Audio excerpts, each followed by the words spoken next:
NIC Asia presents जनता जान्न चाहन्छन् title sponsor NIC Asia bank पनि साथी पनि राम्रो पनि हाम्रो पनि स्पोन्सर्ड बाई LIC नेपाल जीवन रहँदा पनि जीवन पश्चात पनि गर्वैदेखि बलियो भूगर्भ सिमेन्ट मेरो देश मेरो जगदम्बा सिमेन्ट गुणस्तरीय प्लम्बिङको भरपर्दो नाम मार्बल।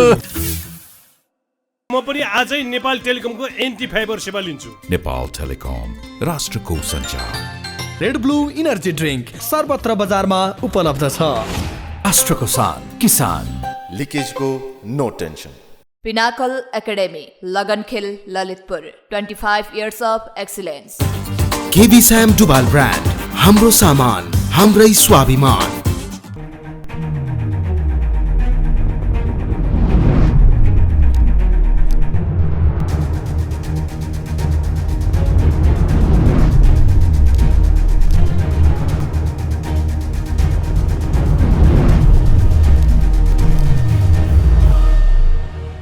नमस्कार दर्शक, आजको जनता जान्न चाहन्छन् कार्यक्रममा हामी निर्वाचन आयोगमा दल दर्ता गर्नको लागि आज सबै पोलिटिकल पार्टीका नेताहरू पुगे र आज निर्वाचन आयोगमा 84 वटा दल दर्ता भएको छ। अब निर्वाचनको चटारो जताततै उत्सव। यसपटकको निर्वाचन महासङ्ग्राम, जनतामा एउटा सन्देशमूलक निर्वाचन हुनुपर्छ। यसपटकको निर्वाचन राष्ट्रको लागि विकास र समृद्धिको निर्वाचन हुनुपर्छ। यो निर्वाचनमा देशले एउटा राम्रो नेता निर्माण गर्नुपर्छ र जनताका प्रतिनिधिहरू असल आउनुपर्छ, राम्रा इमान्दार आउनुपर्छ। आज निर्वाचन आयोगमा रौनकता देखियो, चहलपहल देखियो र नेपालका कम्युनिस्टहरू फुटेका छन्। तर प्रचण्डले फेरि पनि केपी शर्मा ओली बाहेक एमाले बाहेकका कम्युनिस्टहरूलाई मिलाउने प्रयत्न गर्नुभएको छ र बाबुराम भट्टाई र प्रचण्डको फेरि पनि मिलन भएको छ। कुनै जमाना यस्तो थियो बाबुराम भट्टाई भनेको प्रचण्ड, प्रचण्ड भनेको बाबुराम भट्टाई। कुनै जमाना यस्तो थियो दुवै नेताको बीचमा द्वन्द्व थियो, विवाह थियो, रिसराग थियो, एक आपसमा मारकाट थियो। तर अहिले आएर फेरि प्रचण्ड र बाबुराम भट्टाईको यो मिलन किन र केका लागि आज हामी विशेष रूपमा खुलासा गर्न चाहन्छौँ। नेपालका कम्युनिस्टहरू फुट्दा फुट्दा फुट्दा सत्ताबाट बाहिर र कहिले सत्तामा कहिले सत्ता बाहिर नेपालमा छ नि। कम्युनिस्ट पार्टीको इतिहासको कुरा गर्दाखेरि कम्युनिस्टहरूले मौका पाउँछन्, अवसर पाउँछ, तर आफ्नै आन्तरिक द्वन्द्व र विवादले सरकार गुम्ने गरेको छ। बहुमतको सरकार गुम्यो।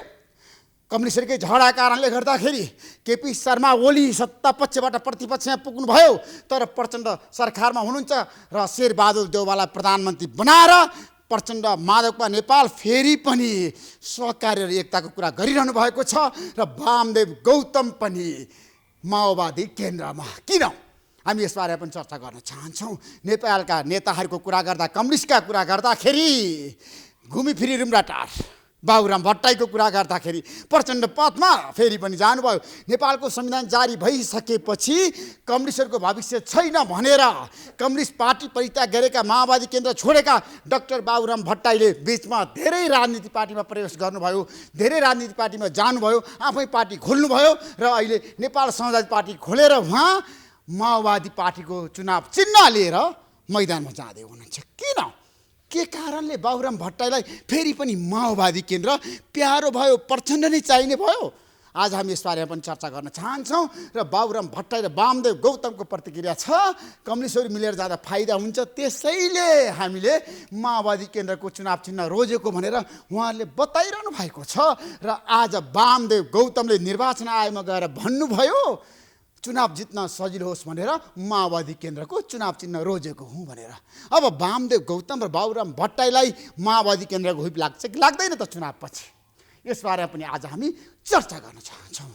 र आज निर्वाचन आयोगमा नेपाली कङ्ग्रेस पनि दर्ता भएको छ र नेपाली कङ्ग्रेसका उपसभापति धनराज गुरुङको नेतृत्वमा कङ्ग्रेसले निर्वाचन आयोगमा गएर दल दर्ता गराएको छ र नेपाली कङ्ग्रेसका सभापति एवं प्रधानमन्त्री शेरबहादुर देउवाले 10 जना केन्द्रीय सदस्यमा महिलाहरूलाई नियुक्त गर्नुभएको छ। केन्द्रीय सदस्यहरू महिलाहरूको इन्ट्री भएको छ र सबै क्षेत्रको महिलाहरूलाई समेटेर शेरबहादुर देउवाले महिलाहरूलाई मनोनयन गर्नुभएको छ। हामी यसबारे पनि चर्चा गर्न चाहन्छौँ र कङ्ग्रेसका देशभरिबाट विजय भएका प्रतिनिधिहरू काठमाडौँमा आए जनप्रतिनिधिहरू र पार्टीले उनीहरूलाई के सन्देश दिएर पठायो त? पार्टीमा एकता छ, सहमति छ, सहकार्य छ, कङ्ग्रेसमा गुटै गुट छ, गुटको प्रभाव त्यहाँ पनि देखिन्थ्यो। देशभरिका जनताका प्रतिनिधिहरूले के भने त? आजको कार्यक्रममा हामी यसबारे पनि चर्चा गर्न चाहन्छौँ र जनताका प्रतिनिधिहरूलाई पार्टी नेतृत्वले के सन्देश दियो त? कङ्ग्रेस एक भएर चुनावमा जान सक्छ? कङ्ग्रेस पार्टीभित्र पनि ठुलो प्रलम्बन छ, ठुलो द्वन्द्व विवाद छ। हामी यसबारे पनि चर्चा गर्न चाहन्छौँ र आज हामी काठमाडौँको फोहोरको कुरा गर्न चाहन्छौँ। फोहोरमा जहिले पनि राजनीति हुन्छ। किन राजनीति हुन्छ यसबारेमा आज हामी विशेष खुलासा गर्न चाहन्छौँ। काठमाडौँमा अझै पनि फोहोर उठ्न सकेन र काठमाडौँबाट फोहोर बोकेर गएको गाडीलाई स्थानीय बासिन्दाले रोकेकै छन्। किन अवरोध गरिरहेका छन्, कारण के हो, आज हामी खोतल्न चाहन्छौँ। र काठमाडौँ दुर्गन्धित भइसक्यो, काठमाडौँ फोहोरको सहर भइसक्यो, कसैको ध्यान जाँदैन। राजनीति नेतृत्व किन गम्भीर भएन फोहोरको व्यवस्थापन गर्नको लागि? आज हामी यसबारे पनि चर्चा गर्न चाहन्छौँ र नागरिकतामा फेरि पनि राजनीति सुरु भएको छ। राष्ट्रपतिले नागरिकता विधेयक फिर्ता संसदमा पठाइसकेपछि यतिखेर फेरि पनि पक्ष र विपक्षमा विवादहरू छन्, जनमतहरू विभाजित भएका छन्। सत्तारूढ गठबन्धनले नागरिकता विधेयकलाई फेरि यथास्थितिमै अगाडि बढाउने निर्णय गरेको छ। आज बालुवाटारमा बसेको 5 दलीय शीर्ष नेताहरूको बैठकले भनेको छ नागरिकता विधेयकलाई हामी फेरि पनि राष्ट्रपति सामु पठाउँछौँ, राष्ट्रपति समक्ष पठाउँछौँ र राष्ट्रपतिले अब लाल मोहर लगाउनै पर्छ, उहाँसँग अन्य विकल्प छैन भनेर भनिरहँदाखेरि यदि संसदले फेरि जस्ताको तस्तै त्यो नागरिकता विधेयक पठायो भने शीतल निवासले के गर्ला? लाल मोहर लगाउला कि नलगाउला त? प्रमाणितकरण गर्ला कि नगर्ला त? नागरिकता विधेयक यो देशको आवश्यकता हो। नागरिकता विधेयकमा के छ, राम्रा नराम्रा पक्षहरूको बारेमा पनि आज हामी खोतल्न चाहन्छौँ। त्यसैले नागरिकता विधेयकको बारेमा पनि अब हामी आग्रह गर्न चाहन्छौँ, धेरै राजनीति नगर, जीवमा पनि राजनीति गर्ने परम्पराको अन्त्य हुनुपर्छ हाम्रो देशमा। यसबारेमा पनि आज हामी चर्चा गर्न चाहन्छौँ र प्रचण्ड र माधवका नेपालको बिचमा पनि वार्ता जारी छ र आज प्रचण्डले भन्नुभएको छ अब माधवका नेपालसँग सहकार्य हुन्छ, एकता हुन्छ र एकताको लागि कार्यदल बनाएर जाने दुवै नेताको सङ्कल्प र घोषणा। अब एमाले कस्तो रणनीति बनाउँदैछ चुनावमा? केपी शर्मा ओलीले विभिन्न पक्षमा वार्ता गरिरहनु भएको छ, राप्रपासँग, राप्रपा नेपालसँग र अब लोसपा लोसपा केपी शर्मा ओलीसँगै सहकार्य गर्न तयार भएको उच्च स्रोतले हामीलाई जानकारी दिएको छ। यसबारेमा आगामी दिनमा हामी खुलस्त पार्नेछौँ। म केही समयको विश्रामपछि आउँछु। हाम्रो बिचमा नेपाल कम्युनिस्ट पार्टी एकीकृत समाजवादीका प्रभावशाली नेता, पर्यटन संस्कृति तथा नागरिक उड्डयन मन्त्री जीवनराम श्रेष्ठ हुनुहुन्छ। श्रेष्ठजी, तपाईँलाई म जनता जान्न चाहन्छन् कार्यक्रम स्वागत गर्न चाहन्छु। अब सबैको ध्यान छ 5 दलीय गठबन्धनतिर। साँच्चीकै यो गठबन्धन दिगो हुन्छ चुनावमा? कुरा मिल्छ भन्छौ? अब यो गठबन्धनको औचित्यता अहिले पनि त्यतिकै छ। जुन उद्देश्यले यो गठबन्धन बनाएको थियो त्यो चाहिँ नि आज पनि त्यतिकै आवश्यक छ। त्यसो भएको हुनाले यो गठबन्धन कायम हुन्छ। यो गठबन्धन कायम हुन्छ? कायम हुन्छ। भागभण्डामा त गाह्रो छ नि सकसरी मिलाउनको लागि त भन्छौ? होइन, काम त सबै गाह्रै हुन्छ। त्यसलाई एउटा समझदारीमा, सहमतिमा छलफल गरेर अगाडि बढ्ने हो। अब पहिला यो सरकार बन्नु अगाडिको गठबन्धन बेला पनि निकै गाह्रो छ, कसरी बन्छ र भन्थ्यो होइन। तर एउटा राष्ट्रिय आवश्यकताले लोकतन्त्रको लागि, संविधानको रक्षाको लागि र राजनीतिक स्थिरताको लागि यो अहिलेको जुन चाहिँ नि दलहरू बिचमा गठबन्धन बन्यो त्यो सहज रूपमै बन्यो। त्यो यो राष्ट्रिय एउटा आवश्यकताले बनेको गठबन्धन हो। यो कुनै स्वार्थले, कसैको चाहिँ नि वैयक्तिक इच्छाले बनेको गठबन्धन होइन। यो राष्ट्रिय राजनीतिले आवश्यक चाहिँ नि महसुस गरेर बनेको गठबन्धन भएको हुनाले आज पनि राष्ट्रिय राजनीतिमा लोकतन्त्रमाथि जुन खालको एउटा हमलाहरू छ र चाहिँ नि देशलाई एउटा प्रतिगमनको दिशामा लैजान चाहने शक्तिहरू आज पनि त्यत्तिकै सक्रिय भइरहेका छन् र यो संविधानलाई समाप्त गर्न चाहने शक्ति आज पनि कायमै छ। त्यसो भएको हुनाले देशको एउटा राजनीतिक स्थिरताको लागि, लोकतन्त्रको चाहिँ नि रक्षाको लागि र संविधानको रक्षाको लागि यो चाहिँ नि आवश्यक छ। यो गठबन्धन भागभण्डाको लागि, सत्ताको लागि, पदको लागि भनेर भन्छन् मान्छेहरू, बाहिर त्यही चर्चा हुन्छ। अब यसको यो कुनै औचित्य छैन, आवश्यकता छैन। केपी शर्माले बारम्बार भनिरहनु भएको छ यसलाई ढाल्नुपर्छ, भत्काउनुपर्छ। अब यो केपी शर्मा ओलीले भन्नु त अब त्यो त्यसमा अन्यथा लिनु परेन, किन भन्दाखेरि आफू जस्तो संसार उस्तो भन्ने एउटा नेपालीका उखान छ नि त। किनभने उहाँले जसरी यो लोकतन्त्रलाई सिद्ध्याउन खोज्नुभयो, संविधानलाई चाहिँ नि समाप्त गर्न खोज्नुभयो, देशलाई चाहिँ नि प्रतिगमनको दिशामा लैजान खोज्नुभयो, त्यसो भएको हुनाले अब उहाँको त्यो जुन चाहिँ नि इच्छा र आकाङ्क्षा पुरा हुन सकेन यो गठबन्धनको कारणले। त्यसो भएको हुनाले उहाँ चाहिँ नि अब अनेक कुराहरू उहाँले गर्नुहुन्छ। त्यसमा यो गठबन्धन तपाईँले दिगो हुन्छ, कुरा मिल्छ भनेर भनिरहँदाखेरि अब एकीकृत समाजवादीले कति सिट खोजेको छ भन्नुहोस् आगामी निर्वाचनमा सङ्घ र प्रदेशमा? अब हामी एउटा चाहिँ नि अब यो मागको लागि माग गरेर जाने कुराहरू होइन। यो यसको लागि अब जुन चाहिँ नि हाम्रो गठबन्धनको बिचमा कार्यदल बनेको छ त्यसले चाहिँ नि छलफल गरिरहेको छ र एउटा समझदारी विकास गरेर अगाडि बढ्ने काम हुन्छ। र हामी अहिले जुन खालको शक्तिसहित अहिले संसदमा छौँ त्यो हाम्रो स्ट्रेन्थ हो, त्यो आधारमा हामी चाहिँ नि तपाईँलाई 15 सिट दिँदाखेरि ठिक हुन्छ कि 20 सिट? तपाईँहरूको माग कति मन्त्री भन्नुहोस् है।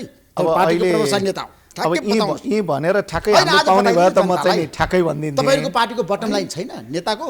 माधव नेपालको यस्तो मैले भने नि हामी अहिले जुन स्ट्रेन्थ सहित संसदमा छौँ त्यो हाम्रो एउटा चाहिँ नि आधार हो। र हिजो यो सरकार निर्माणको लागि हामीले खेलेको जुन भूमिका छ, यो राष्ट्रिय राजनीतिमा नेकपा एकीकृत समाजवादीले खेलेको जे भूमिका छ, मलाई लाग्छ त्यो भूमिकालाई कसैले पनि नजरअन्दाज गर्न सक्दैन। त्यो हिसाबले एउटा चाहिँ नि सम्मानजनक र न्यायोचित ढङ्गबाट होइन। सम्मानजनक न्यायोचित भनेको कति सिट हो त मन्जु? बताउनुहोस् न जनतालाई, जनता जान्न अब यो चाहन्छ। यस्तो ठिक छ, यो चाहिँ नि तपाईँको जुन जिज्ञासा छ अब यसमा हामी चाहिँ नि छलफलमै छौँ र एउटा आधारहरू पनि हामीले चाहिँ नि तयार गरेका छौँ र त्यो आधारहरूमा सिट बाँडफाँड गर्ने एउटा चाहिँ नि जुन सहमति विकास भइरहेको छ त्यो टुङ्गिएपछि ठ्याक्कै यति भन्ने कुरा म भन्छु। होइन, सङ्घको कुरा गरौँ। 165 मा तपाईँहरूले कति दाबी गर्ने? काङ्ग्रेसले 100 सिट दाबी गरिसक्यो, माओवादी केन्द्रले 40 गरिसक्यो, तपाईँहरूले कति गर्ने? अब यस्तो हो, दाबीको लागि दाबी त गर्न सकिन्छ होइन। मलाई त्यो आफ्नो पार्टीले गरेको दाबीप्रति मैले भन्नु केही पनि छैन। तर हाम्रो एउटा ज्वलन्त उदाहरण के छ भन्दाखेरि 74 सालको निर्वाचनमा हामी कसको कुन खालको एउटा चाहिँ नि प्रत्यक्ष निर्वाचित भएको स्थिति थियो भन्ने कुराहरू छर्लङ्गै छ। त्यो ग्राउन्डमा उभिएर हामीले सबै विश्लेषण गर्ने हो। जो 74 सालको निर्वाचनको 2014 सालको निर्वाचनलाई बनाउन सकिन्छ कि स्थानीय तहको निर्वाचन 2079 लाई बनाउन? स्थानीय तहको निर्वाचनलाई पूर्ण आधार बनाउन सकिन्न, किनभने त्यो कहीँ गठबन्धन भएको छ, कहीँ गठबन्धन भएको छैन। त्यसो भएको हुनाले अब त्यो देशैभरिको आङ्कडा त्यसबाट चाहिँ नि आउँदैन। त्यसो भएको हुनाले हामीले आफूलाई कहाँ छौँ र सम्भावना के हुन सक्छ भन्ने ग्राउन्ड चाहिँ नि 74 कै ग्राउन्ड हो। हामीले त्यसलाई चाहिँ नि अब अहिलेको चाहिँ नि विकसित परिस्थितिमा हामीले आफूलाई कति सुदृढ गऱ्यौँ र निर्वाचनमा जित्न सक्ने आधारहरू के तयार गऱ्यौँ भन्ने कुराहरू, त्यसबाट धेरै कुराहरू हामीले चाहिँ लिन सक्छौँ। त्यसैले मेरो हिसाबले भन्ने हो भने 74 सालको जुन निर्वाचनको हाम्रो प्रत्यक्ष निर्वाचनको ग्राउन्ड छ त्यसमा आधारित रहेर हामीले चाहिँ नि छलफल अगाडि बढाउने कुराहरू र सहमतिमा पुग्ने कुराहरू हुन सक्छ। त्यसमा तपाईँहरू छ नि ठ्याक्कै छ नि मोटामोटी सम्झौता गर्दाखेरि, सहकार्य गर्दा, तालमेल गर्दाखेरि कति सिटमा गर्न सक्नुहुन्छ ठ्याक्कै बताउँ? कङ्ग्रेसले त बटम लाइन भनिसक्यो, 100 सिटको हाराहारीमा जानुपर्छ, चाहिन्छ। अब यस्तो हो, अब कङ्ग्रेसले अब 100 सिट भन्यो होला, अरू कसले कति सिट भन्यो होला।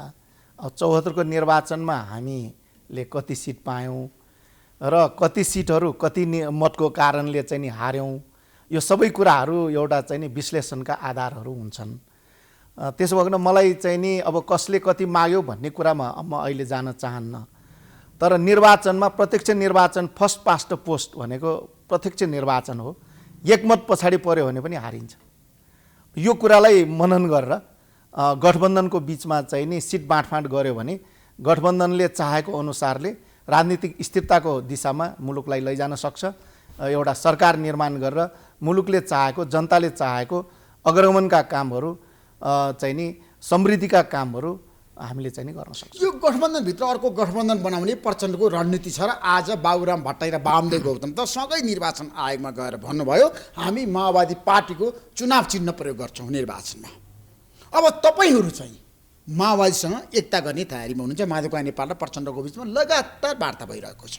चुनाव अघि नै तपाईँहरूको बिचमा पार्टी एकीकरण हुन्छ ठ्याक्कै भन्नुहोस्। अब लगातार चाहिँ नि वार्ताकै कारणले एकतै भयो भन्नुहुन्छ भने त लगातार चाहिँ नि हामी अरू दलसँग पनि वार्ता भइरहेछ। एमालेसँग वार्ता भइरहेछ भनेको मतलब गठबन्धनका दलहरू बिचमा हाम्रो चाहिँ नि नेतृत्वको छलफल त निरन्तर रूपमा चलिरहेछ नि। त्यस्तो छलफल चल्ने बित्तिकै एकता भइहाल्यो भन्ने कुरा चाहिँ नि भन्न मिल्दैन। तर हामी चाहिँ नि हाम्रो यो वामपन्थी गठबन्धनको चाहिँ नि कुराहरू भन्दा पनि हामीले एउटा वामपन्थी बिचमा सहकार्य गर्ने वातावरण बनाएर जानुपर्छ भन्ने कुरामा हाम्रो एउटा चाहिँ नि निष्कर्ष हो। त्यसो भएको हुनाले वामपन्थी शक्तिहरू बिचमा हाम्रो चाहिँ नि छलफलहरू निरन्तर कांग्रेसलाई बाहिर राखेर जाने बाहिरको कुराहरू होइन। कांग्रेससँग तपाईहरुको गठबन्धन चाहिँ हुन्छ तर तपाईहरु एकीकृत समाजवादी माओवादी केन्द्र डाक्टर बाबुराम भट्टराईको नेपाल समाजवादी पार्टी र वामदेव गौतमको राष्ट्रिय एकता अभियान चाहिँ सँगसँगै जाने हो। अब यो समाजवादी हाम्रो अहिलेको गठबन्धनभित्रका जो वामपन्थी शक्ति छ त्यसको बिचमा हाम्रो एउटा चाहिँ नि सहकार्य रहन्छ र हाम्रो चाहिँ नि एउटा उद्देश्य भनेको पनि भोलि गएर एउटा चाहिँ नि वामपन्थी एकताको स्थिति निर्माण गर्नुपर्छ भन्ने मान्यता नै हो। त्यसो भएको हुनाले हाम्रो अहिले चाहिँ नि सहकार्यको कुरा एकताका कुराहरूमा हुने छलफलका कुराहरूले यो गठबन्धनलाई चाहिँ नि अप्ठ्यारो पर्ने कुराहरू गठबन्धनबाट बाहिरिने कुराहरू होइन, यो गठबन्धनलाई थप मजबुत बनाउने कुरा हो। त्यसैले हाम्रो लोकतान्त्रिक र वामपन्थी एमालेसँग तपाईहरुको सहकार्य हुन्छ उदय भन्नुस् न। अब नेकपा एमाले चाहिँ नि कम्युनिस्ट पार्टी भयो भने त्यहाँनिर सहकार्य हुन सक्छ। आजको दिनमा तपाईहरु एमालेसँग सहकार्य गर्ने सम्भावना सक्छ? आजको दिनसम्म नेकपा एमाले कम्युनिस्ट पार्टीको रूपमा चाहिँ नि छैन।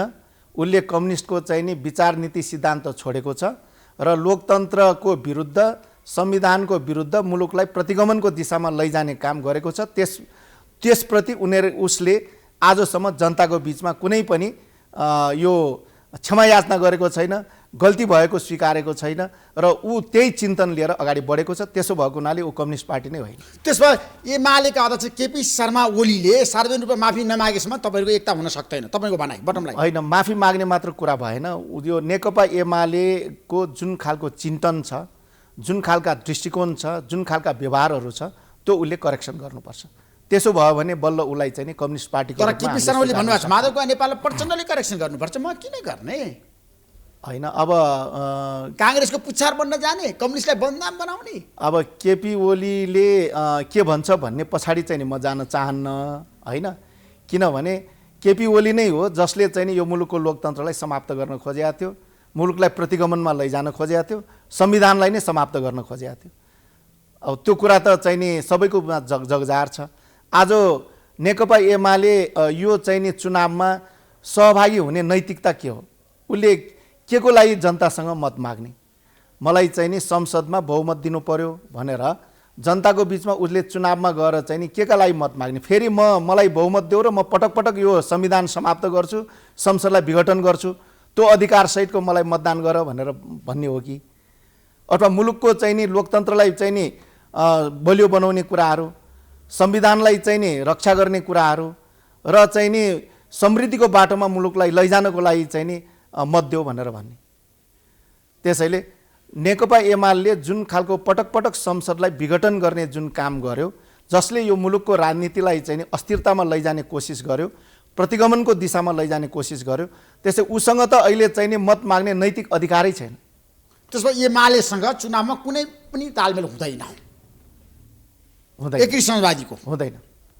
माओवादी केन्द्रको चुनाव चिन्ह लिएर तपाईहरु चुनावमा जाने कि आफ्नै पार्टीको चुनाव चिन्ह लिएर जाने? हाम्रो पार्टीको चुनाव चिन्ह नेकपा एकीकृत समाजवादीको कलम हो, हामी कलम लिएरै चुनावमा जान्छौँ। त्यसो माओवादी केन्द्रसँग तपाईँहरूको सहकार्य भयो भने पनि चुनाव चिन्ह चाहिँ तपाईले आफ्नै पार्टीको लिएर जाने होइन? सहकार्य भने त हामी कम्युनिस्ट पार्टी हौँ, हाम्रो बिचमा एउटा चाहिँ नि सहकार्यका कुराहरू निरन्तर रूपमा रहन्छ, तर चुनावमा हामी चाहिँ नि कलम लिएरै जान्छौँ। त्यसमा पार्टी एकीकरण हुन सक्दैन माओवादी केन्द्रसँग तपाईहरुको भविष्यमा? अब सम्भावना कति छ? भविष्यमा अब एकताका कुराहरू हुन सक्छन्, तत्काल हामी हाम्रो चुनाव अघि एकता हुन सक्दैन, चुनाव अगाडि एकता हुन सक्दैन।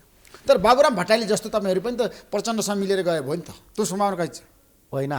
हाम्रो पार्टी जुन चाहिँ नि एउटा छुट्टै पार्टी छ र हाम्रो आफ्नो चाहिँ नि छुट्टै पहिचान छ र हाम्रो चाहिँ नि आफ्नो नीति विचार सिद्धान्त छ। त्यही विचार बोकेर हामी जनताको बिचमा जाने हो। स्थानीय निर्वाचनमा पनि हामी आफ्नै कलम चिन्ह लिएरै हामी गएका छौँ र अहिले यो संसदीय चुनावमा पनि हामी हाम्रो पार्टीको तर्फबाट हुने उम्मेदवारहरू कलम चिन्ह लिएरै जनताको बिचमा जान्छौँ। अब राष्ट्रपतिले नागरिकता विधेयकमाथि जसरी संसदमा छ नि फेरि पनि फर्काइदिएर भन्नुभयो सहमति जुटाउनुहोस्, राष्ट्रिय सहमति। अब तपाईँहरू के गर्नुहुन्छ ठ्याक्कै भन्नुहोस् है। अब यस्तो हो, यो त एउटा अब छलफलको विषय रह्यो होइन, संसदमै छलफलको विषय रहने भयो। अब यो चाहिँ नि पहिला पनि नेकपा एमालेको बेलामा अध्यादेश चाहिँ नि जुन लगेको थियो त्यो अध्यादेश चाहिँ नि त्यो बेलामा जारी भयो र अहिले चाहिँ नि संसदबाट पारित भएर गएको चाहिँ नि ऊ फेरि फर्केको छ। अब यो राष्ट्रपतिको कदम सही कि गलत, यो छलफलको नागरिकता विधेयक त फिर्ता पठाइदिनु भयो उहाँले संसदमा। अब यस्तो हो, संविधानले दिएको अधिकार अनुसार राष्ट्रपतिसँग त्यो अधिकार रहन्छ। संविधानले प्रश्नमा भनेको छ, उहाँले संविधानको एकपल्ट धारा चाहिँ नि कुनै पनि विधेयकहरू 113 को 3 ले भनेको छ, उहाँले कुनै पनि विधेयकहरू त्यो प्रमाणित गर्नुभन्दा अगाडि उहाँले चाहे भने त्यसलाई पनि फेरि छलफलको लागि फिर्ता पठाउन सक्छ। त्यो अधिकार उहाँले प्रयोग गर्न पाउनुहुन्छ। अहिले गरेको अधिकार ठिक छ, प्रयोग गरेको अधिकार त्यसमा विमति म छैन। ठिक बेठिक चाहिँ नि भन्दिनँ कन्टेन्टको कुरामा, तर जुन प्रक्रिया गरेको छ त्यो संविधान अनुसार ठिकै छ। मन्जु, तपाईँ यो देशको संस्कृति पर्यटन नागरिक उड्डयन मन्त्री, अब देशमा चाहिँ पर्यटकहरूको भविष्य छ, आउँछन् विश्वका पर्यटकहरू नेपालमा? नेपालमा त पर्यटकहरू एकदमै आउन चाहन्छन्। नेपालप्रति संसारका पर्यटकहरूको छुट्टै नै एउटा चाहिँ नि मोह छ, आकर्षण छ र त्यसलाई हामीले कसरी उहाँहरूलाई नेपाल आउने एउटा स्थिति बनाउने भन्ने कुराहरूमा हामीले काम गर्नुपर्छ। त्यसैले म यो मन्त्रालयको चाहिँ नि जिम्मेवारी लिइसकेपछि मैले मन्त्रालयको तर्फबाट जुन कार्ययोजना 73 बुँदाको कार्ययोजना चाहिँ नि घोषणा गरेको छु। त्यसमा हाम्रो देशमा रहेको पर्यटन क्षेत्रमा यसको चाहिँ नि जुन कोभिडबाट यो प्रभावित बनायो र यसलाई चाहिँ नि पुनरुत्थान गर्ने कुराहरू र देशको पर्यटन क्षेत्रलाई चाहिँ नि प्रवर्धन गर्ने कुराहरूको सन्दर्भमा त्यो 73 बुँदा चाहिँ नि घोषणा गरेको छु र त्यसलाई कार्यान्वयन गरेर संसारका चाहिँ नि पर्यटकहरूलाई नेपाल चाहिँ नि गन्तव्य बनाउने भन्ने चाहिँ नि उद्देश्य हो। 73 बुँदामा छ नि, तपाईले आमूल परिवर्तन कुरा गर्नु भएको छ क्या पर्यटन मैले क्षेत्रमा? आमूल परिवर्तन नै त कुरा गरेको छैन। विश्वबाट पर्यटकहरू आउने वातावरण बनेको छ एकदमै। नेपाल चाहिँ नि विश्वबाट पर्यटकहरू आउने वातावरण बनाउनुको लागि नै त्यो घोषणा गरेको हो। सुरक्षित छैन नि नेपाल आज, कोरोनाको महामारी फेरि पनि सल्कने हो कि? अब अरू देशहरूको तुलना गर्ने हो भने नेपाल सुरक्षितै छ हेर्नुहोस् है। कोरोनाको हिसाबले पनि हामी कहाँ अहिले भन्नुहोस् न तपाईँ हामी सबै चाहिँ नि जुन आफ्नो काममा लागिरहेका छौँ, हिँडिरहेका छौँ र अब अहिले अलिकति केही कोरोना चाहिँ नि बढेको छ, तर पनि हामी चाहिँ नि आफ्नो कामै गर्न नमिल्ने गरी, हिँडुलै गर्न नमिल्ने गरी त्यस्तो जोखिम चाहिँ नि छैन। हामीले निश्चित अलिकति चाहिँ नि यो प्रोटोकलहरूलाई अलिकति चाहिँ नि मान्नुपर्छ, तर कोरोनाबाट डराएर बस्नुपर्ने स्थिति छैन। अन्तको देशको भन्दा पनि हामी कहाँ चाहिँ नि एकदम सुरक्षित छ, घुम्न सक्ने अवस्था छ र त्यो वातावरण छ। तर विश्वबाट पर्यटकहरू आउनको लागि पूर्वाधार चाहिन्छ, सबै कुरा छ हामीसँग। अब एयरपोर्टहरू छ, प्लेनहरू छ, होटलहरू छ। हामीले त्यही भएर मैले चाहिँ नि तपाईँको 73 बुँदामा एउटा कुरा के उठाएको छु भने विगतका दिनहरूमा हामी कहाँ पर्यटनको क्षेत्रको व्यवस्थापनको लागि अथवा चाहिँ नि पर्यटकहरूलाई आकर्षित गर्नको लागि भनेर भिजिट नेपाल भनेर चाहिँ नि 1 वर्ष मनाउने कामहरू गर्थ्यो।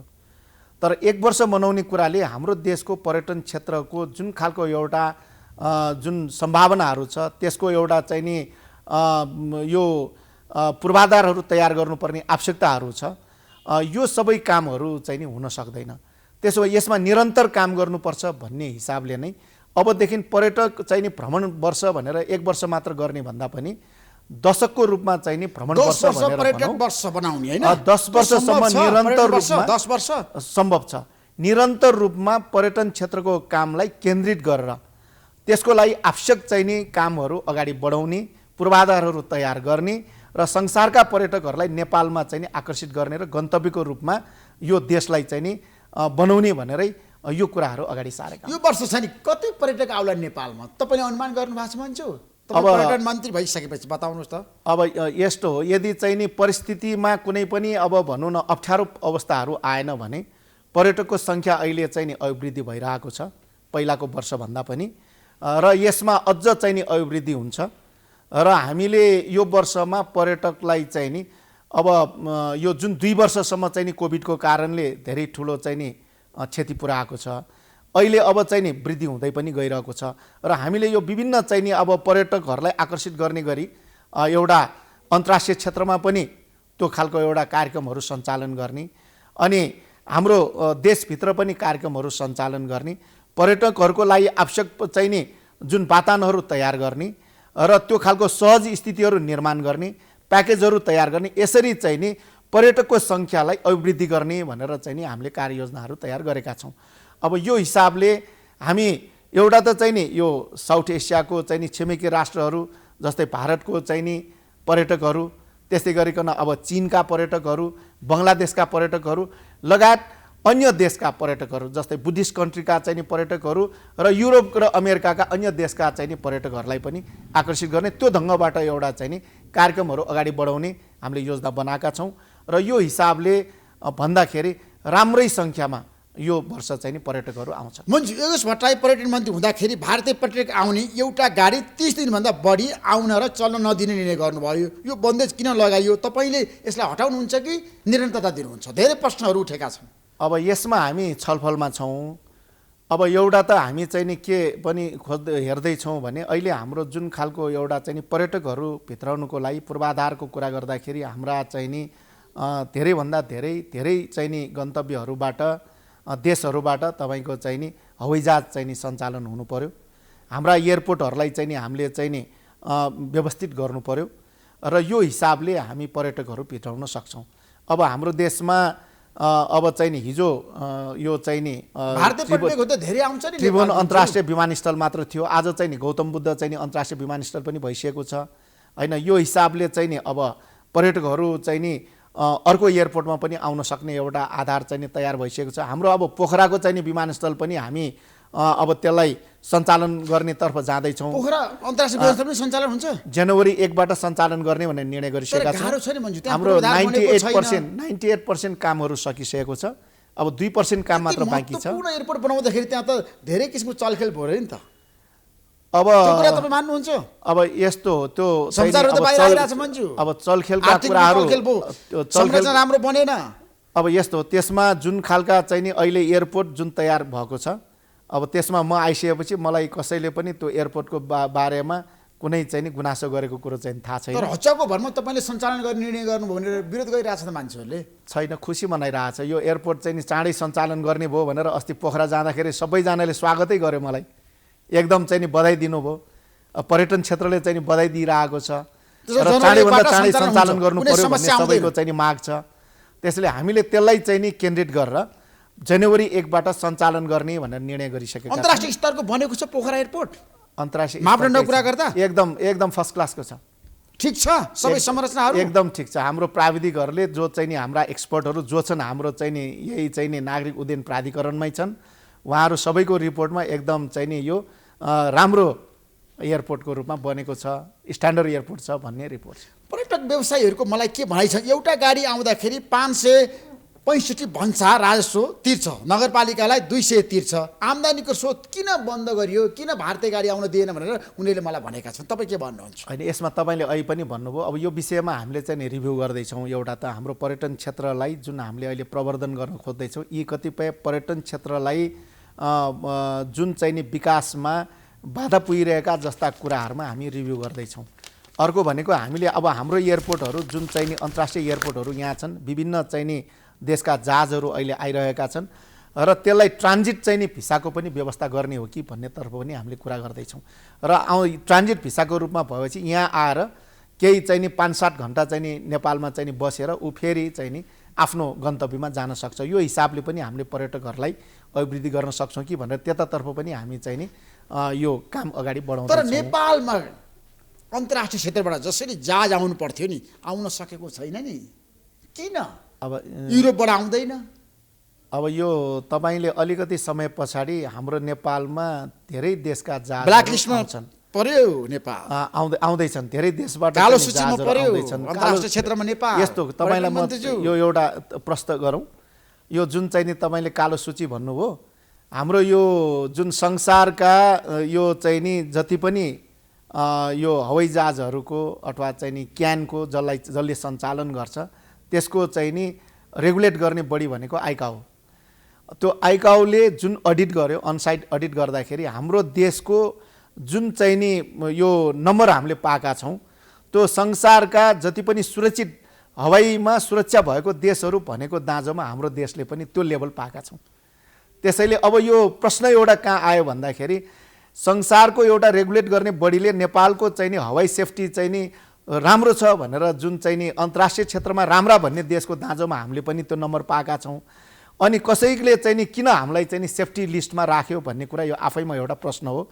र अर्को भनेको म तपाईँको यो तपाईँको यो सञ्चार माध्यमबाट म के कुरा जानकारी गरौँ भन्दाखेरि तपाईँले जुन युको कुरा गर्नुभयो र इसा भन्ने उनीहरूको चाहिँ नि त्यो रेगुलेटिङ बडी हो र त्यसले हाम्रो देशमा अब चाहिँ नि यही चाहिँ नि तपाईँको सेप्टेम्बरको 14-15मा अनसाइट अडिट आउँदैछ उनीहरू सुपरभिजनमा आउँदैछ र त्यो आइसकेपछि मलाई के विश्वास छ भने आइकाओले जुन चाहिँ नि अडिट गरेर हामीलाई सेफ्टी लिस्टमा एउटा उच्च लेभलमा दिएको छ त्यो इसाले पनि त्यो कुरालाई चाहिँ नि उहाँहरूले अडिट गर्नेछ र नेपाल यो सेफ्टी लिस्टबाट हट्दैछ हट्दैछ।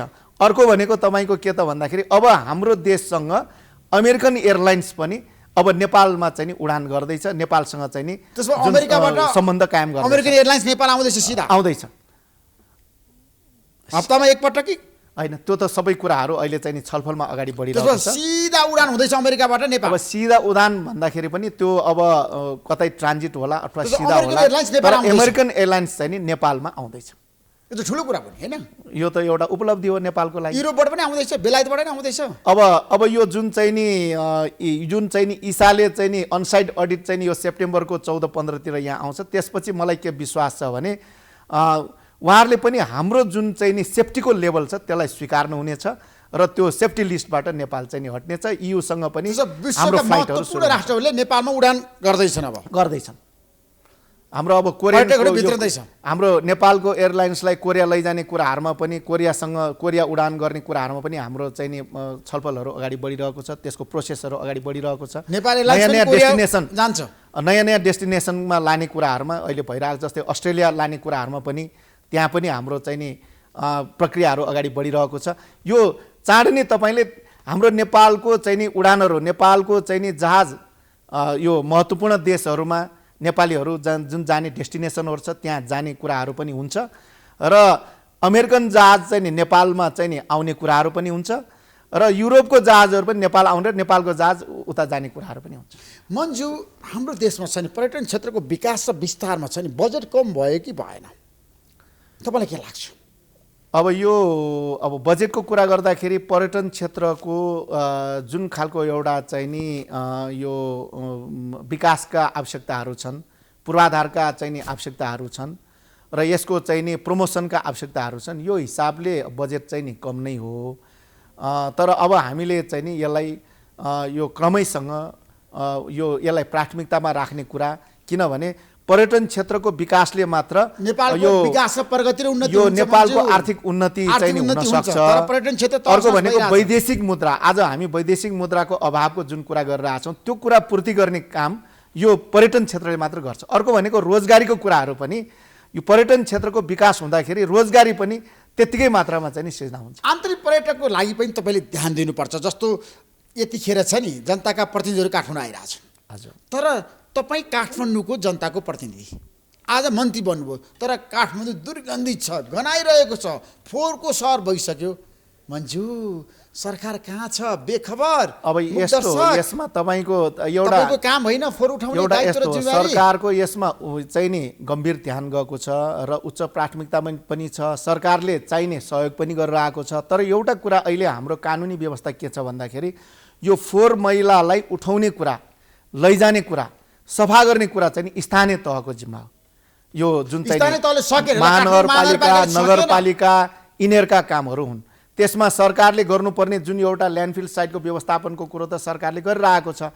त्यसैले यो कामको लागि मलाई लाग्छ कि आज हाम्रो फोहोर जुन ढङ्गबाट हामी एउटा सामान्य ढङ्गबाट लिन्छौँ, आज त्यो फोहोर चाहिँ नि हाम्रो लागि जटिल विषय बनिरहेको छ। शहरमा यसलाई दुर्गन्धित छ एकदमै यो फोहोर मैलाको समस्यालाई यथाशीघ्र चाहिँ यो स्थानीय तहले यो फोहोर मैलाको समस्यालाई पहिलो प्राथमिकतामा राखेर यथाशीघ्र चाहिँ नि यो सफाई गर्ने काम गर्नुपर्छ। तपाईको दायित्व होइन, सरकारको तर्फबाट सहयोग पुर्याउनु पर्ने कुरामा सरकार एकदम तयार छ, त्यसको लागि प्रतिबद्ध। तपाईँले सहयोग गर्नु भएको छ। काठमाडौँका मेयरले सरकारले असहयोग गर्यो, दलले असहयोग गर्यो, आज उहाँले खुलासा गर्नु भएको छ, घोषणा गर्नु भएको छ।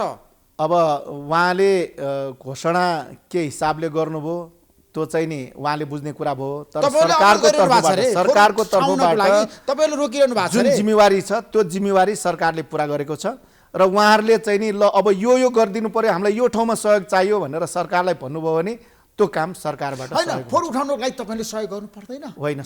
दायित्व फोहोर उठाउने काम महानगरपालिकाको मेयर हामी बालन शाहको मात्र हो त्यो जिम्मेवारी। यस्तो हो, यसमा चाहिँ नि के भन्दा पहिलो जिम्मेवारी त्यो चाहिँ नि स्थानीय तहकै हो, अर्को ठाउँमा नगरपालिका। त्यसैले यदि यसमा कुनै समस्या आएको हो भने सरकारलाई उहाँहरूले चाहिँ नि भन्नु पर्यो, सरकार त्यसमा कहाँनिर कसरी सहयोग गर्नुपर्ने त्यसमा तयार। दलले सहयोग गरेन नि त, सत्तारूढ गठबन्धनले किन सहयोग नगरेको? दलले त पुरै सहयोग गरिरहेछ नि, किनभने महानगरपालिकामा तपाईँको समर्थन छ अरे, त्यो गलत कुराहरू, त्यो चाहिँ नि एकदमै स्थानीय बासिन्दालाई त्यो निराधार असफल बनाउन अब उठाउन दिनुहुन्न भनिरहनु भएको छ तपाईँहरूले। अब मैले देखेको त चाहिँ नि एकपल्ट अब चाहिँ नि बालेनजी नै त्यहाँ पुगेर जुन स्थानीय जनतालाई सान्त्वना दिने होइन, यो चाहिँ नि जुन खालको साथ दिने काम उहाँले नै गर्नुभएको एकपल्ट देखेको थिएँ मैले ल्यान्डफिल साइडमै गएर होइन। अब त्यो कुरा त के भन्दाखेरि उहाँहरूको जिम्मेवारीमा रहेको कुरामा समस्या कहाँनिर आयो, सरकारले कसरी सहयोग गर्नुपर्ने त्यो प्रष्ट रूपमा ल्याउनु पर्यो, त्यसमा सरकार सहयोग गर्न तयार छ। त्यो त पहिलो जिम्मेवारी उहाँकै हो, कानुनले तोकेको चाहिँ नि जिम्मा पनि उहाँहरूलाई नै। तर धरान उपमहानगरपालिकाका मेयर हर्कराज राई पनि यतिखेर काठमाडौँ हुनुहुन्छ, हर्कराई हुनुहुन्छ होइन। उहाँले मलाई के भन्नु भन्दाखेरि म धेरै काम गर्न चाहन्छु धरानको विकास र विस्तारको लागि, तर सरकारले सहयोग गरेन, सङ्घीय सरकारले। तपाईँ के भन्नुहुन्छ? आज तपाईँले भेट्नु भएको छैन? हिजो तपाईँसँग कुराकानी पनि भयो, डेलिगेसन चाहिँ नि आउनुभएको थियो, त्यहाँको चाहिँ नि वाम लोकतान्त्रिक गठबन्धनको चाहिँ नि नेताहरू अनि त्यहाँका सांसदहरू अनि त्यसपछि धरान उपमहानगरपालिकाका प्रमुख अर्क राज राईज्यू र उपमेयर लगायतको हिजो आउनुभएको थियो। उहाँहरूले आफ्नो धरानमा रहेका कतिपय धार्मिक स्थलहरू, पर्यटकीय स्थलहरू र यही कुरा यो ठाउँहरूको लागि विकासका मागहरू लिएर आउनुभएको थियो। अब त्यसमा हामीले त्यो मागपत्र चाहिँ नि लिएका छौँ। अब सरकारको तर्फबाट त्यसलाई चाहिँ नि अब मैले मन्त्रालयको तर्फबाट त्यसमा चाहिँ नि मेरो गम्भीर ध्यान आकर्षण भएको कुराहरू मैले भनेको छु। तर अहिले अब यो बजेट निर्माण गर्ने प्रक्रिया त सकिसकेको छ, बजेट त पास भइसकेको छ, निकासा गरिदिनु पर्यो। मैले त भन्नुभएको छ मसँग जनता जान्न चाहन्छन् कार्यक्रममा, यदि मैले कोशीको पानी धरानवासीलाई खुवाउन सकिनँ भने काठमाडौँमा आएर तपाईँलाई थाहा छ हजारौँ मान्छे ल्याएर घेराबन्दी गर्छु, सिंहद्वारा घेर्छु भन्नुभएको छ। उहाँको जुन कमिटमेन्टहरू छ त्यो उहाँले चाहिँ नि जसरी पनि मैले पुरा गर्नुपर्छ भनेर हर्कराज राईले गर्ने कुराहरू भयो होइन। त्यसमा तपाईँको सहयोग चाहियो नि त। अब बजेट भनेको धरानको विकासको लागि सरकारले सहयोग गर्ने नगर्ने, सरकारको तर्फबाट सहयोग रहन्छ। तर पहिलो कुरो के त भन्दाखेरि जुन नगरको प्रमुख हो, जुन नगरको जिम्मा हो, त्यो नगरले पनि गर्नु पर्यो र त्यसमा अहिले हामी सङ्घात्मक व्यवस्थामा छौँ। अब सङ्घको पनि आफ्नो एउटा चाहिँ नि क्षेत्राधिकार छ, प्रदेशको आफ्नो क्षेत्राधिकार छ, स्थानीय तहको आफ्नो क्षेत्राधिकार छ, स्थानीय तहसँग पनि स्रोत साधनहरू छ र त्यसलाई परिचालन गर्नु पर्यो पहिलो कुरो। त्यसपछि सङ्घीय सरकारको तर्फबाट कहाँनिर कसरी सहयोग गर्नुपर्ने कुराहरू भने त्यो पनि बेलैमा एउटा योजनाबद्ध ढङ्गबाट अगाडि बढ्नु पर्यो र सरकार यो सबै ठाउँको धरानको मात्र कुरा होइन देशैभरि यस्ता चाहिँ नि सङ्घीय सरकारको क्षेत्राधिकारभित्र परेका कामहरूलाई सहयोग गर्नको लागि तयार छ। म पर्यटन मन्त्रालयको हिसाबले पर्यटकीय हिसाबले एउटा महत्त्वपूर्ण ठाउँहरू, हाम्रा सांस्कृतिक चाहिँ नि कुराहरू, हाम्रा पर्यटकीय चाहिँ नि केन्द्रहरू, हाम्रा चाहिँ नि एउटा जुन खालका चाहिँ नि प्राकृतिक एउटा चाहिँ नि ढङ्गबाट सुन्दर रहेका गन्तव्य हुन सक्ने ठाउँहरू, ती ठाउँहरूको विकासका कुराहरूमा हामी चाहिँ नि तत्पर रहन्छौँ, सहयोग गर्छौँ। त्यसमा जाँदै भन्छु निवर्तमान पर्यटक मन्त्री प्रेमालीले गरेको कामहरू तपाईँ सच्याउनुहुन्छ कि सबैलाई निरन्तरता दिनुहुन्छ? ठ्याक्कै भन्नुहोस् है, त्यसमा पुनर्विचार गर्नुहुन्छ? मैले तपाईँको सुरुमै भनेको छु, राम्रा कामहरूलाई निरन्तरता दिन्छु। कतिपय चाहिँ नि अब त्यो गलत भएको छ भने त्यसलाई सच्याउँछु। कुन कुन कुरा गलत भएको छ उहाँको कार्यकालमा बताउन सक्नुहुन्छ जनतालाई? अब म यो एउटा कुरा के भने जनताले अब थाहा भएकै कुराहरू हुन्, कुन कुरा राम्रो भयो, कुन कुरा चाहिँ नि अथवा चाहिँ नि गलत भयो भन्ने कुरा जनताले समीक्षा गर्ने कुरा हो। तर मैले मन्त्रालयको तर्फबाट म यो जिम्मेवारीमा रहँदाखेरि उहाँले गरेका राम्रा कामहरूलाई म निरन्तरता दिन्छु भनेरै मैले सुरुमै पनि नराम्रो कामलाई चाहिँ तपाईँ सच्याउनु। उहाँले मात्र होइन, त्योभन्दा विगतका अरूले पनि त्यस्ता नराम्रो कामहरू गरेछ, त्यो गलत कामहरू भएको छ भने त्यसलाई म करेक्सन गर्छु। काठमाडौँ उपत्यकालाई छ नि पर्यटकहरूको लागि आज जसरी सेवा सुविधा दिनु पर्थ्यो नि, तर दिन सक्नु भएन मन्जु। पर्यटकहरू रात कसरी बिताउँछन् तपाईँलाई थाहा छ?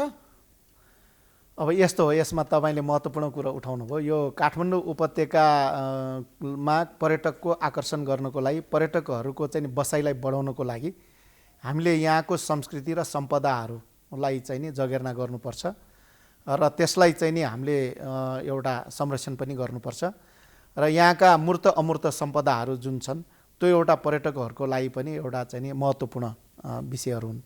त्यसो भएको हुनाले हाम्रो यहाँको जुन खालको एउटा सांस्कृतिक महत्त्वका कुराहरू छन् त्यसलाई केन्द्रित गरेर हामीले चाहिँ नि पर्यटकलाई आकर्षित गर्नुपर्छ भन्ने एउटा मान्यता लिएका छौँ। त्यसको लागि अहिले एउटा म आइसकेपछि यसलाई चाहिँ नि हामीले के गर्दैछौँ, मैले तीन चारवटा पर्यटक आउने पर्यटकले फर्किने बेला खल्ती तकतक आएर फर्किने स्थिति बनाउनुपर्छ। पैसा धेरैभन्दा धेरै चाहिँ नि खर्च गर्ने वातावरण बनाउनु। यहाँ आएर रातभरि सुत्ने होइन, पर्यटक रातभरि उसलाई चाहिँ नि जगाउने काम गर्नुपर्छ। त्यसो भएको हुनाले तपाईँको मैले चाहिँ निश्चित रूपमा तीन चारवटा कुराहरू हामीले निर्णय गरेका छौँ। एउटा चाहिँ नि हामीले यो काठमाडौँभित्रको चाहिँ नि उपत्यकाका सम्पदाहरू जोड्ने गरी सम्पदा मार्ग बनाउने त्यसको कार्यदल बनाइसकेका छौँ। अर्को भनेको तपाईँको चाहिँ नि यहाँ सम्पदाबाट सम्पदा जानको लागि पर्यटकहरूलाई चाहिँ नि सम्पदा चाहिँ नि जुन भ्रमण गर्नको लागि विदेशमा जस्तै हप अन हप अप बस जुन चाहिँ नि सम्पदा यो पर्यटन क्षेत्र र सम्पदाहरूमा जान्छ, त्यसले चाहिँ नि गुड्दै जान्छ, त्यहाँ त्यो स्टपमा ओर्लिनु पर्ने ओर्लिन्छ, गाडी गुडिरहन्छ। यसरी चाहिँ नि एउटा नयाँ सुरुवात हामीले गर्दैछौँ। हप अन बस त्यो मोबाइल एपबाटै टिकट काटेर एउटै टिकटबाट ऊ घुम्न सक्छ। अर्को हामीले चाहिँ नि यहाँभित्र भएका सम्पदाहरूका सारा इन्ट्रीहरू जुन चाहिँ नि ठाउँ ठाउँमा छ त्यसलाई एउटा एकद्वार प्रणालीमा लैजाने भन्ने त्यो एउटा काम गर्न खोज्दैछौँ। त्यसपछि अर्को भनेको तपाईँको चाहिँ नि एउटा यो मेरै निर्वाचन क्षेत्र पनि पर्छ, मैले सुरुदेखि त्यसमा काम गरेर आएको थिएँ।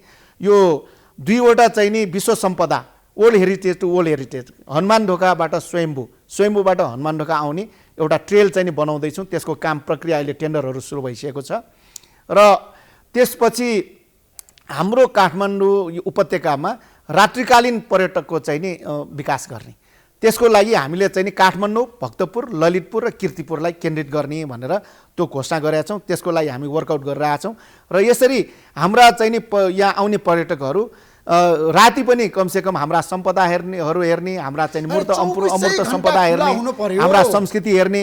अनि त्यहाँ चाहिँ नि थमेल बजार आज तपाईँले छ नि 12 बजेपछि बन्द गरिदिनुहुन्छ। होइन, थमेल त अहिले होइन, अहिले त थमेल पुरै चल्छ, तर थमेल एउटाले मात्र पुगेन। अब हाम्रा चाहिँ नि जति पनि सम्पदाहरू छ, हाम्रा संस्कृतिहरू छ, यसलाई चाहिँ नि लाइभ चाहिँ नि देखिने वातावरण बनाउनु पर्यो। त्यसले एउटा के भन्दा हाम्रो स्थानीय जनसमुदायहरू लाभान्वित हुने, आर्थिक रूपले पनि उनीहरूले एउटा चाहिँ नि आर्जन गर्न सक्ने, हाम्रो संस्कृतिलाई अर्थ उपार्जनसँग जोड्ने काम चाहिँ नि गर्नुपर्छ भनेर यसरी यो जुन चाहिँ नि काठमाडौँ, भक्तपुर, ललितपुर र कीर्तिपुरलाई केन्द्रित गरेर हामी रात्रिकालीन एउटा पर्यटकको चाहिँ नि विकास गर्दैछौँ। त्यो कामको सुरुवात पनि गर्दैछौँ।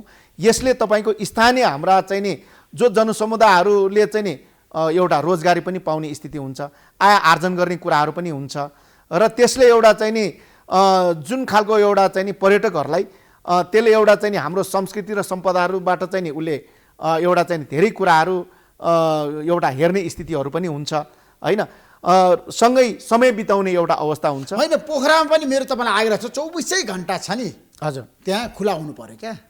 अब यो क्रमैसँग हामी यहाँबाट सुरु गर्दैछौँ। रात्रिकालीन पर्यटकको केन्द्रहरू छ, हाम्रा सहरहरू भएका जहाँ पर्यटक जान्छन् त्यस्ता ठाउँहरूमा रात्रिकालीन चाहिँ क्रमैसँग खोल्दै जाने निश्चित चाहना छ क्या। त्यो काम हामी गर्दैछौँ। त्यस सुरुवात चाहिँ यो उपत्यकाबाट गर्दैछौँ। त्यसपछि अरू अरू ठाउँमा पनि त्यो कामहरू चाहिँ नि सुरु हुँदै जानेछ ताकि आउने पर्यटकले अलि धेरै दिन यहाँ बस्ने वातावरण बनोस् र ऊ घुम्ने ठाउँहरू होस् र उसले एउटा चाहिँ नि कमसेकम यहाँ घुमेर समय बिताउने एउटा आधारहरू तयार होस्। त्यसले हाम्रो स्थानीय जनसमुदायहरू पनि लाभान्वित हुने स्थिति होस्, त्यसले रोजगारी पनि प्राप्त हुने आधारहरू होस्। त्यो काम हामीले चाहिँ नि गर्दैछौँ। तपाईँ त धेरै देश घुमेको व्यक्ति हो नि त। आज विश्वमा हेर्नुहोस् त 24 घण्टा खुला हुन्छ पर्यटकको लागि, तर नेपालमा 12 बजेपछि कहीँ पनि पसल खुला हुँदैन, मान्छे 10 बजेपछि बन्द हुन्छ। यस्तो छ अवस्था। अब हामी गर्दैछौँ त्यसमा चाहिँ नि अब तपाईँ कार्यकालमा गर्दैछौँ। भक्तपुर, काठमाडौँ, ललितपुर र कीर्तिपुर खुला हुन्छ। यसलाई केन्द्र गरेर हामी चाहिँ नि रात्रिकालीन पर्यटकको चाहिँ नि सुरुवात गर्दैछौँ। सुरुवात गर्छौँ, त्यसमा बाधा अर्चना आउँदैन। होइन, हामी स्थानीय जनसमुदाय, हामी चाहिँ नि यो स्थानीय तह र चाहिँ नि स्थानीय जनसमुदायसँग त्यहाँका क्लबहरू, त्यहाँका गुठीहरू, त्यहाँका टोलका मान्छेहरूसँगै सहकार्य गरेर यो काम चाहिँ नि अगाडि बढाउँछौँ। Thank you so much Manju. महत्त्वपूर्ण समय दिनुभयो, तपाईँलाई धेरै धेरै धन्यवाद दिन चाहन्छु मन्जु। हस्, यहाँलाई पनि धन्यवाद।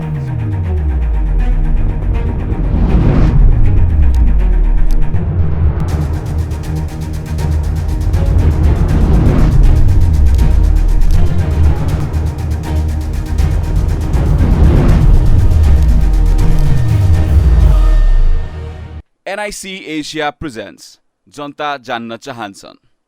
Title sponsor NIC Asia. Bank पनि साथी पनि राम्रो पनि हाम्रो पनि। स्पोन्सर्ड बाई LIC नेपाल, जीवन रहँदा पनि जीवन पश्चात पनि। गर्वैदेखि बलियो भूगर्भ सिमेन्ट। मेरो देश मेरो जगदम्बा सिमेन्ट। गुणस्तरीय प्लम्बिङको भरपर्दो नाम marble.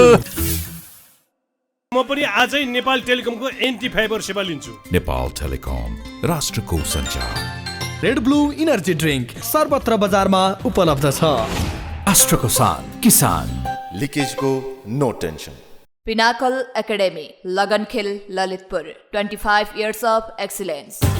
KB Shyam Dubhal brand, हाम्रो सामान हाम्रै स्वाभिमान।